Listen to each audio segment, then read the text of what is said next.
Кажете, много ли бързам? Не. За мен да. Психология го давайте. Много е интересно. Другите не ме интересува, но Я взети момичето най-малко. Бързам ли с диктовката? Не, нали?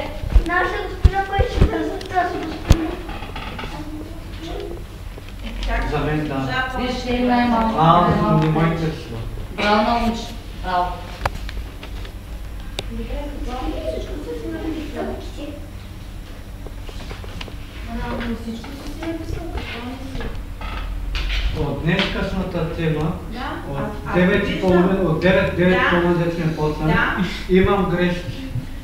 И предпуснати работи, които трябваше да напиша, които си ги казала, а другите ги записаха, аз не успях. Защото си прибързала много. Минавайте с червеното мигало.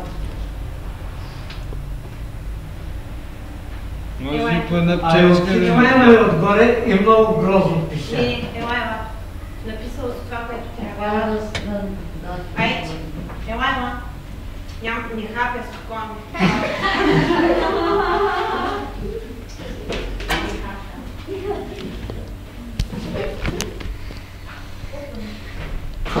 Ела, матко. Супер си.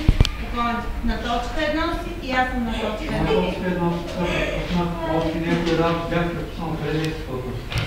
Препуснал ли изхода? Аз няма да лъжа. Сега да лъжа.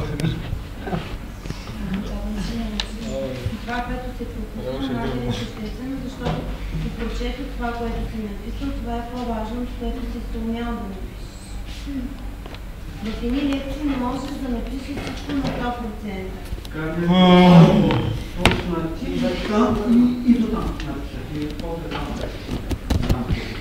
Така, камерите са спуснати и виж какво пише там. Прецърно камерни